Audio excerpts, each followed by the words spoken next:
Amen.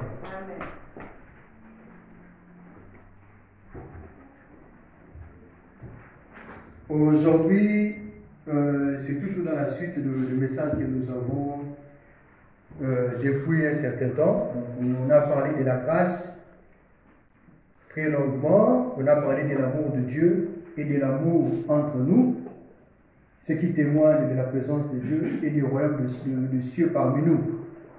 Aujourd'hui, je voudrais juste insister sur, me mettre sur cette ligne et continuer à parler encore de notre Seigneur et de notre Seigneur et Sauveur Jésus-Christ.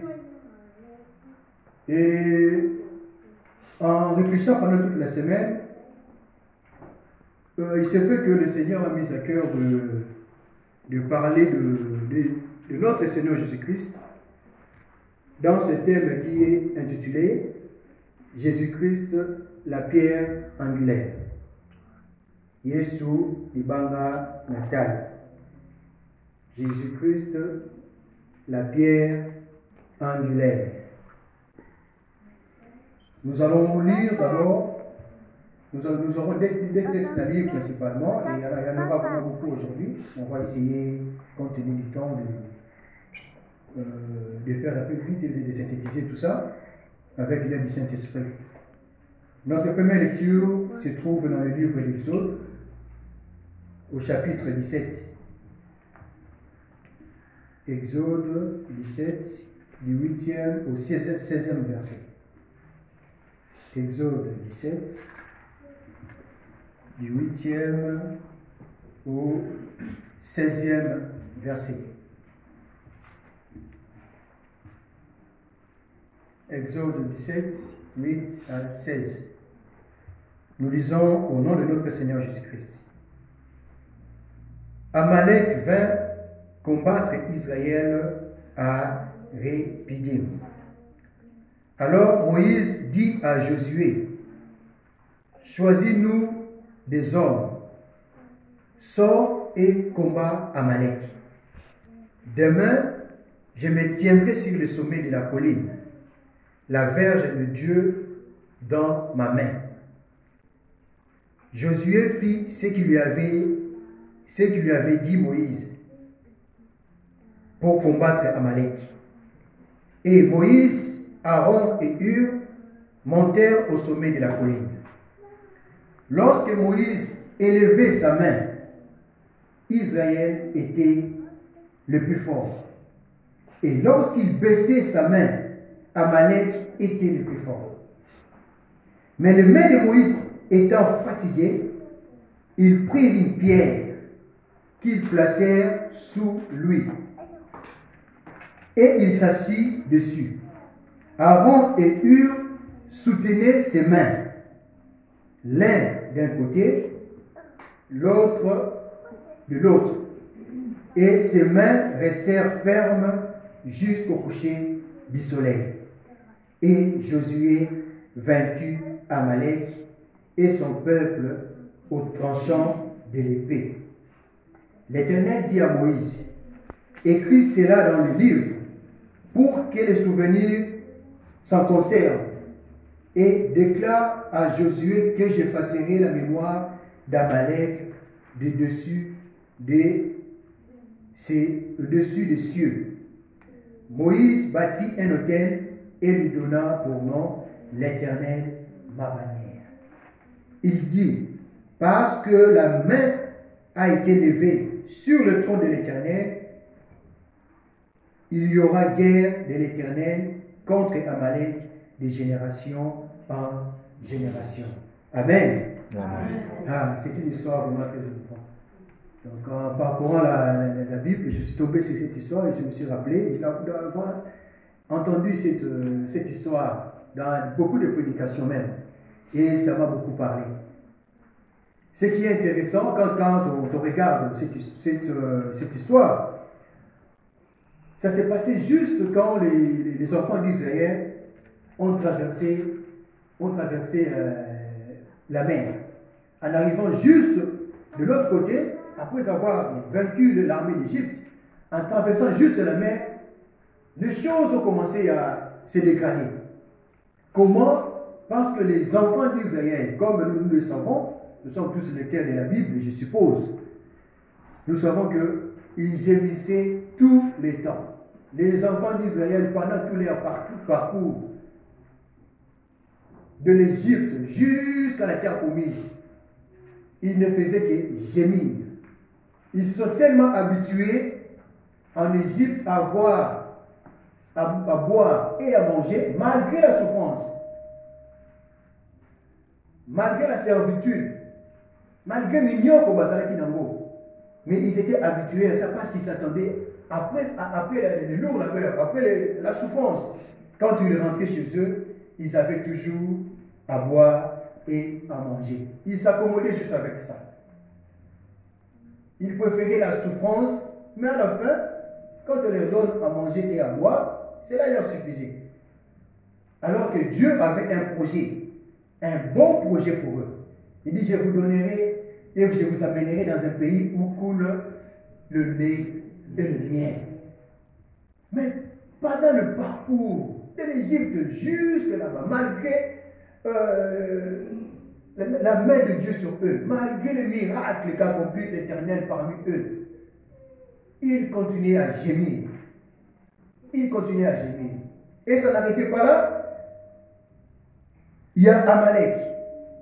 En voyant les enfants d'Israël s'approcher, il s'est dit, moi je vais les combattre. Je ne connais pas ce peuple, mais je sais qu'ils ont quelque chose de Dieu, quelque chose de mystérieux en eux. Mais moi, en tant qu'Amalek, moi, en tant que combattant, chef de guerre, roi, je viendrai devant eux, je ne le laisserai pas passer. Je ne le laisserai pas passer. Mais il ignorait à qui il avait affaire. Amalek se présente devant eux, avec toute son armée. Moïse, tout surpris, parce qu'il n'avait pas encore constitué une armée. Israël n'avait pas encore d'armée.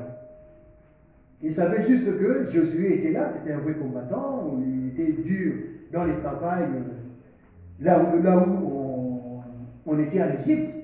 Et il comptait parmi ces gens-là, les vaillants, c'était des jeunes et ils étaient vaillants, courageux.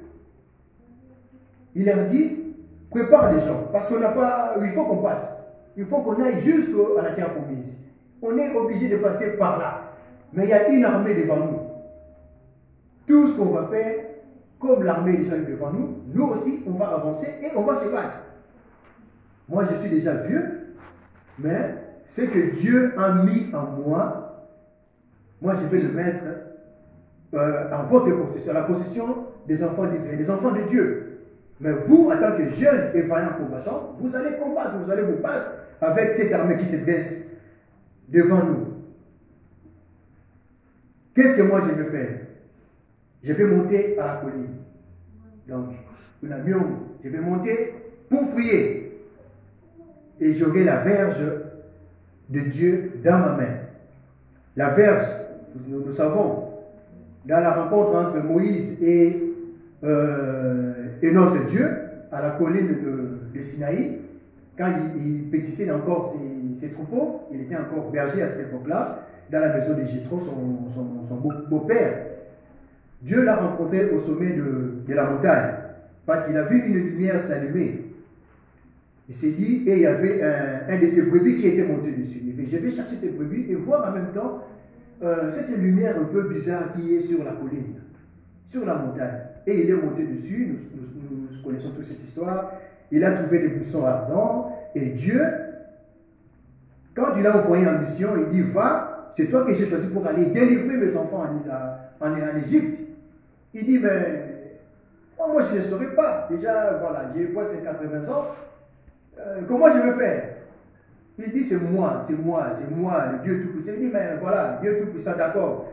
Mais quand j'irai, ils vont me demander qui t'a envoyé. Je vais dire quoi? Voilà, Dieu Tout-Puissant, oui, d'accord. Je vais leur dire quoi après? Qu'est-ce qu'il va prouver? Qu'est-ce qui va prouver que c'est vraiment toi, l'Éternel des armées qui m'envoie? L'Éternel lui a donné 2 signes. Il lui dit, qu'est-ce que tu as dans ta main? Il dit, j'ai mon bâton de berger.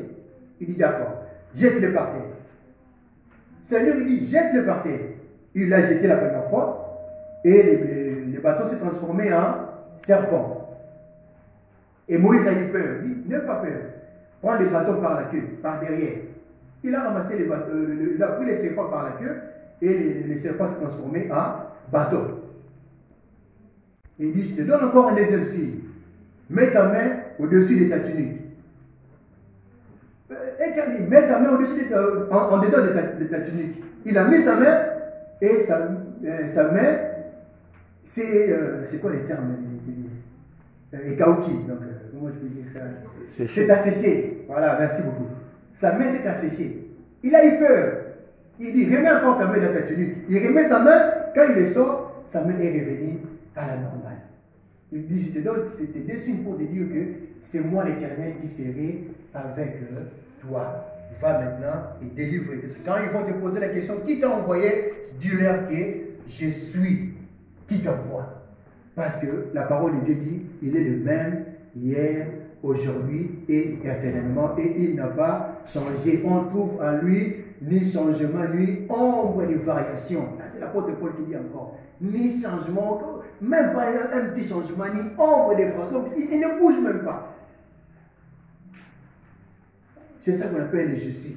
Il est dans tous les temps. Il est dans le présent, dans le futur, dans l'avenir. Il est là. Il est le présent, le futur et l'avenir. Il est tout. Et il n'a pas changé. Et nous connaissons l'histoire jusqu'à arriver devant Amalek. Donc les bâtons de la verge du berger qu'il avait dans sa main, pour nous, aujourd'hui nous savons que c'était son onction.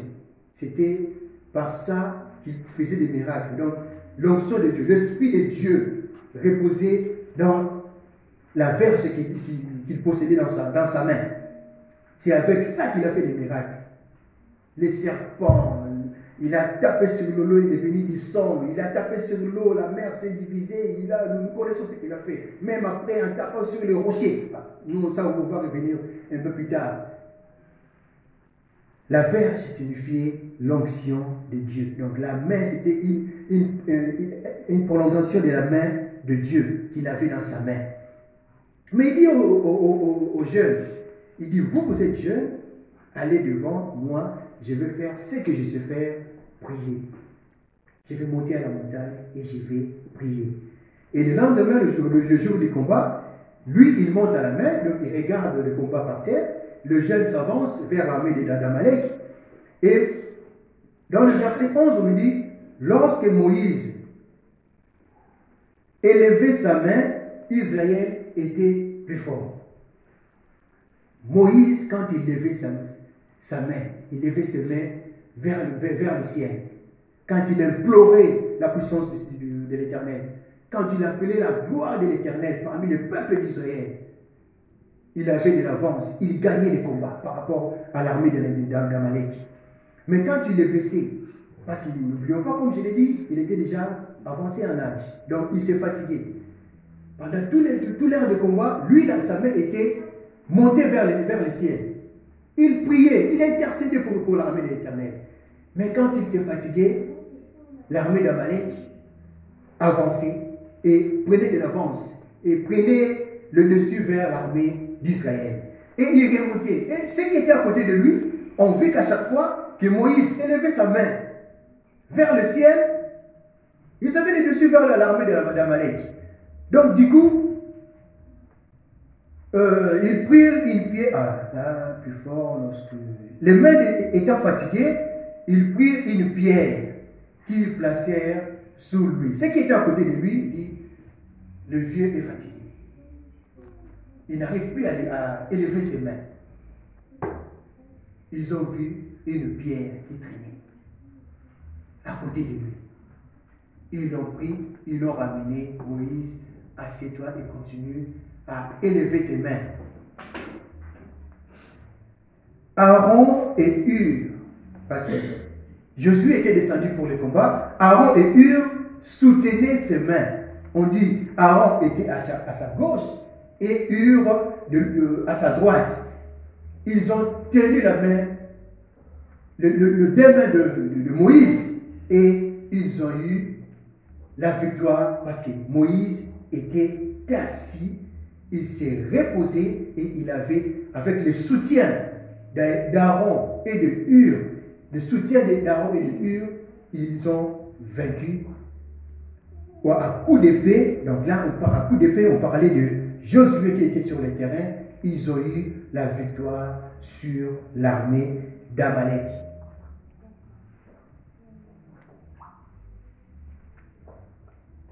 Ça s'appelle de l'intercession. L'intercession. Quand l'un de nous est fatigué, la Bible déclare que les forts soutiennent les faibles.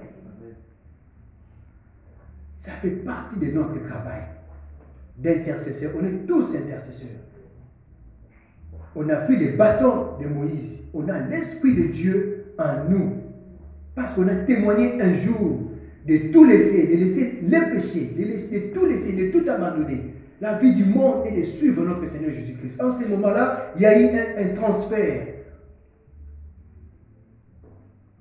Il y a eu un transfert. On est né de nouveau. L'Esprit de Dieu est venu s'asseoir, est venu se mettre en nous pour que nous marchions maintenant en nouveauté de vie. Nous devons nous soutenir entre enfants de Dieu et nous asseoir sur la parole de Dieu qui est notre pierre. Nous devons nous asseoir à chaque fois qu'il y a des combats, à chaque fois qu'il y a des problèmes, à chaque fois que quelque chose vient mettre des doutes dans notre relation entre nous et notre Dieu. Nous devons compter que sur le nom de notre Seigneur Jésus-Christ, qui est la pierre angulaire, sur qui nous devons nous reposer, sur qui nous devons compter. Jésus-Christ, la pierre angulaire. Nous allons lire dans Matthieu 21. On a Acte 4 et 11. J'aurai besoin de lecteurs après pour les autres lectures qu'on va faire. Là, on va lire dans Acte, chapitre 4, au verset 11. Acte des Apôtres, au chapitre 4, au verset 11.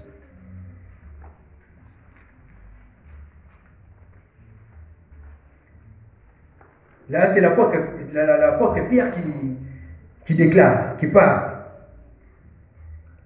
Jésus est la pierre rejetée par vous qui bâtissez et qui est devenue la principale de l'angle. Il y a de salut en aucun autre, car il y a sous le ciel aucun autre nom qui a été donné parmi les hommes par lequel nous devions être sauvés. La pierre rejetée parmi vous qui bâtissez. Ce qui était à côté de Moïse, en voyant Moïse fatigué, ils ont dit, il est fatigué, nous devons le soutenir. Mais d'abord, vu son âge, nous devons mettre quelque chose sur lui pour qu'il s'assoie. Parce que depuis le lever du soleil jusqu'à cette heure-ci, il ne s'est pas assis. Il s'est fatigué. Ils ont pris la pierre qui était à côté, la pierre qui était rejetée. Ils ont mis sous lui. La Bible dit, ils ont mis la pierre sous lui pour que Moïse s'y repose.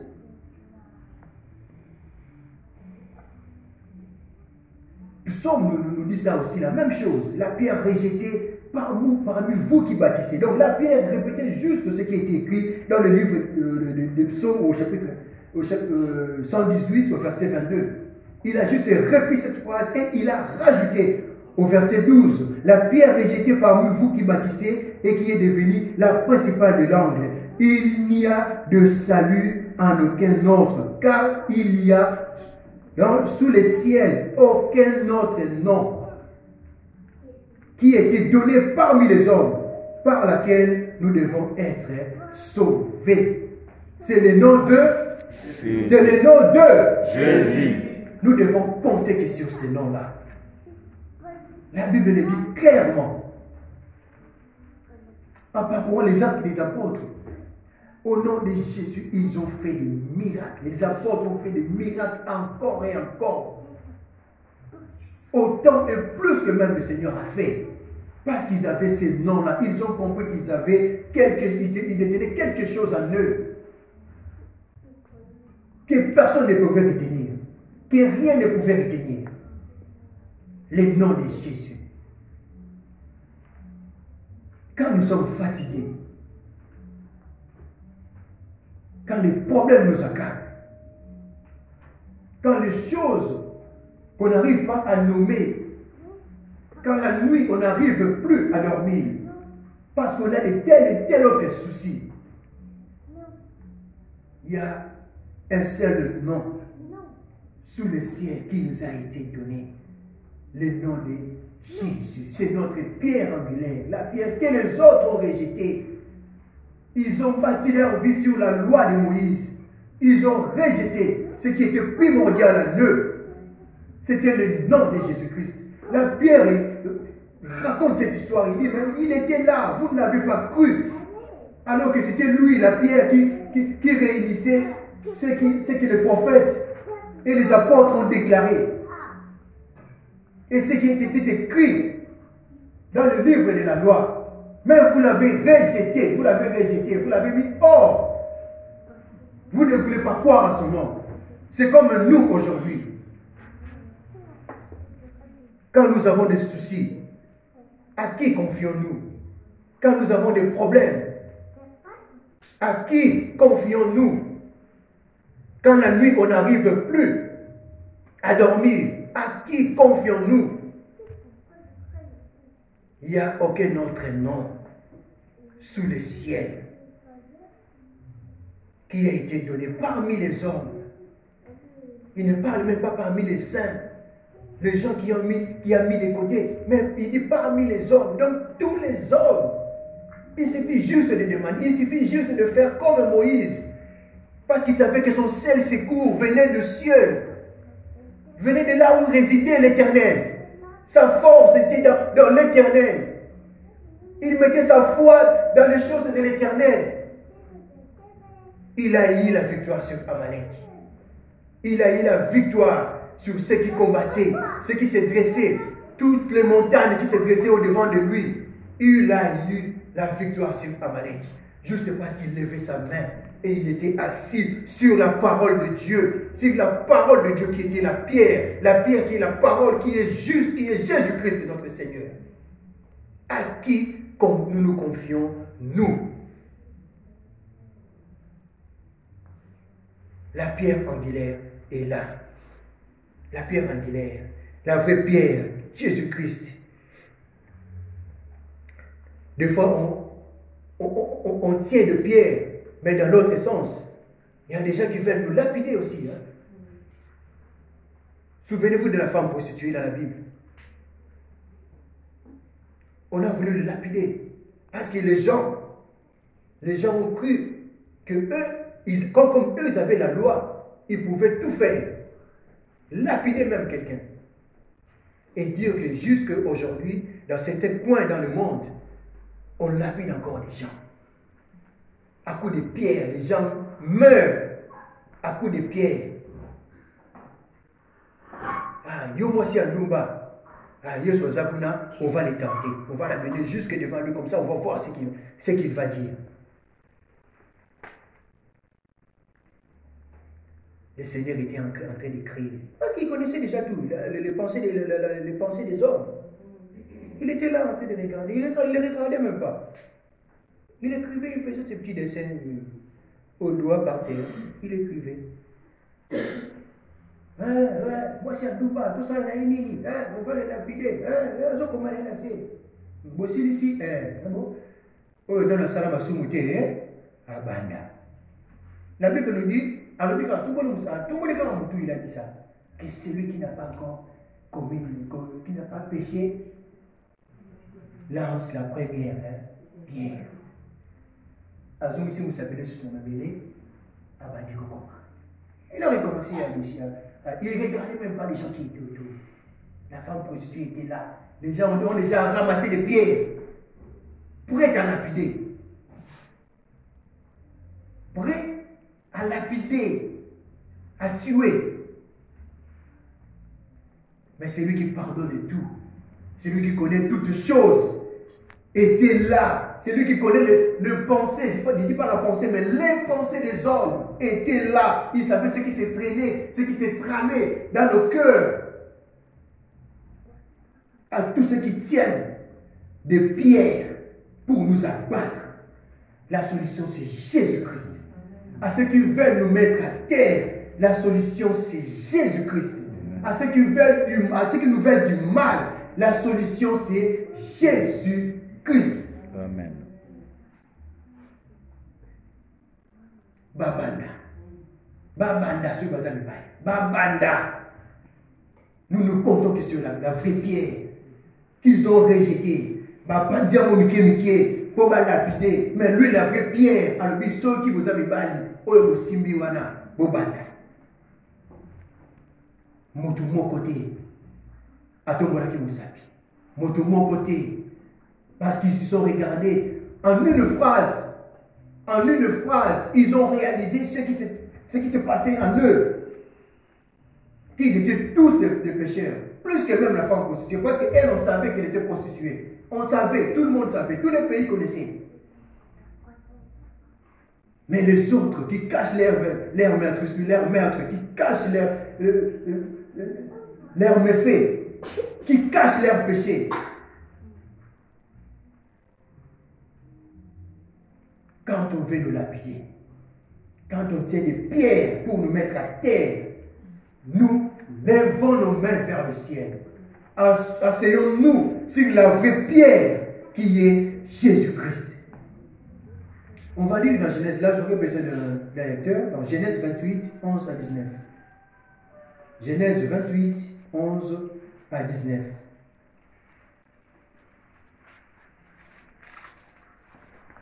Genèse 28, 11 à 19.